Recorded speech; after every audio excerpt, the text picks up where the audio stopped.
Hi friends, आज हम लोग एक बहुत ही इम्पोर्टेंट और कंट्रोवर्शियल टॉपिक डिस्कस करने वाले हैं, सेडिशन लॉज, जो कि आईपीसी 124 ए में कोडिफाइड था और सेक्शन 152 बीएनएस में न्यू लॉज दिए गए हैं जो कि ऑलमोस्ट एक दूसरे का मिरर है। ऐसा बोलते हैं कि सेडिशन लॉ हटा दिया गया है, जो कि बहुत सारे लोग बोलते थे कि वो freedom of speech and expression को रिस्ट्रिक्ट करता है। तो आइए जानते हैं कि जो नया लॉ है वो पर्पस सर्व कर रहा है या नहीं। सेक्शन 124 ए ऑफ आईपीसी बोलता है कि अगर कोई भी शब्द बोलकर, लिखकर, साइन या किसी सिंबल के जरिए सरकार के खिलाफ नफरत, कंटेम्प्ट या डिससेटिस्फैक्शन फैलाता था तो उसको 3 साल तक की इम्प्रिजनमेंट हो सकती थी, जो कि लाइफ इम्प्रिजनमेंट तक एक्सटेंड कर सकता था प्लस फाइन। लेकिन प्रॉब्लम ये थी कि ये लॉ का बहुत मिसयूज होता था। पॉलिटिकल क्रिटिसिज्म को भी बार बार सेडिशन का नाम दे दिया जाता था। ये कॉलोनियल लॉ है जो कि ब्रिटिश यूज करती थी टू इम्प्रिजन फ्रीडम फाइटर्स, और उनकी आवाज सप्रेस करने के लिए ये ब्रिटिशर्स ने ये कानून लाया था ताकि हम लोग फ्रीडम फाइटर्स को जेल में डाल सकें।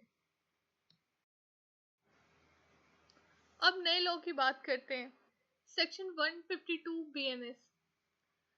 इस पे फोकस सरकार के खिलाफ नफरत पर नहीं बल्कि देश की सॉवरेनिटी, यूनिटी और इंटीग्रिटी पे है। ये उन एक्शंस को पनिश करता है जो कंट्री की यूनिटी को तोड़ने की कोशिश करते हैं, जैसे सेसेशन, आर्म्ड रेबेलियन या सेपरेटिज्म को प्रमोट करना। सेसेशन मतलब कि जब कोई ग्रुप इंडिया से अलग होने की बात करे। पनिशमेंट इसमें थोड़ी बढ़ा दी गई है, 3 ईयर से 7 ईयर्स कर दी गई है और लाइफ इम्प्रिजनमेंट तक एक्सटेंड कर सकता है प्लस फाइन। लेकिन उसमें एक बड़ी बात है, ये लॉ लीगल डिसेंट यानी सही तरीके से की गई क्रिटिसिज्म को पनिश नहीं करता। मेन डिफरेंस क्या है? पहले का लॉ 124 ए सरकार के खिलाफ बात करने पे भी लग सकता था। नया लॉ सिर्फ उन लोगों पे लगता है जो सच में देश के खिलाफ एक्टिविटीज कर रहे हैं। पहले काफी मिसयूज होता था, अब स्कोप थोड़ा क्लियर है।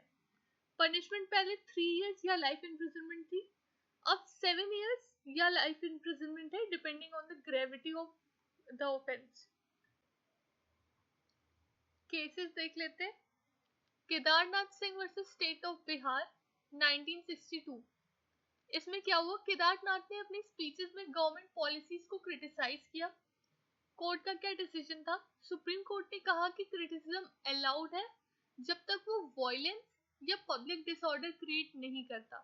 सिर्फ सरकार के खिलाफ बात करना सेडिशन नहीं है। इम्पोर्टेंस, इस केस ने क्लियर किया कि सेडिशन तभी लगेगा जब देश की शांति तोड़ने की इंटेंशन होगी।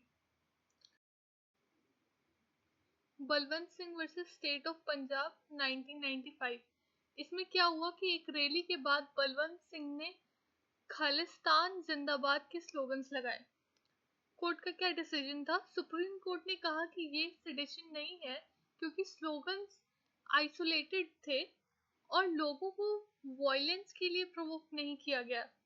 इम्पोर्टेंस, सिर्फ स्लोगन्स बिना वायलेंस या एक्शंस के सेडिशन नहीं माने जाते हैं। Shreya single versus union of India 2015।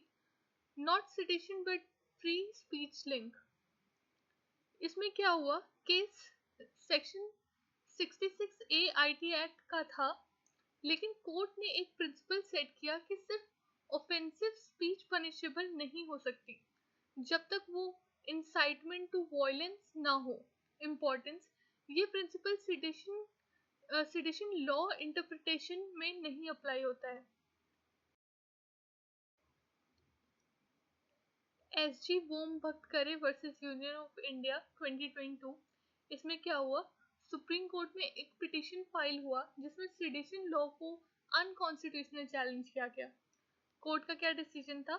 SC ने सेडिशन केसेस पर स्टे लगा दिया जब तक पार्लियामेंट लॉ को रिव्यू न कर ले।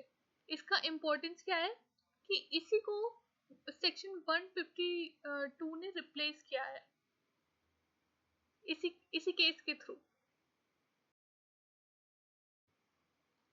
तो मेन चेंज क्या है, सेक्शन 124 ए का जो एस्पेक्ट था वो बहुत ब्रॉड था और वो उसका बहुत मिसयूज हो रहा था। तो जो नया लॉ है उसमें उसको नैरो डाउन करके नेशनल सिक्योरिटी और टेररिस्ट एक्ट पर फोकस किया गया है। अगर आपको ये वीडियो पसंद आई हो तो लाइक शेयर सब्सक्राइब ज़रूर करें और मुझे कमेंट्स में अपना ओपिनियन बताएं कि क्या नया लॉ जो है वो पर्पस सर्व कर रहा है या नहीं। और मुझे कमेंट्स में ज़रूर बताएं कि आप किस टॉपिक, आप क्या चाहते हैं मैं नेक्स्ट कौन सा टॉपिक एक्सप्लेन करूं।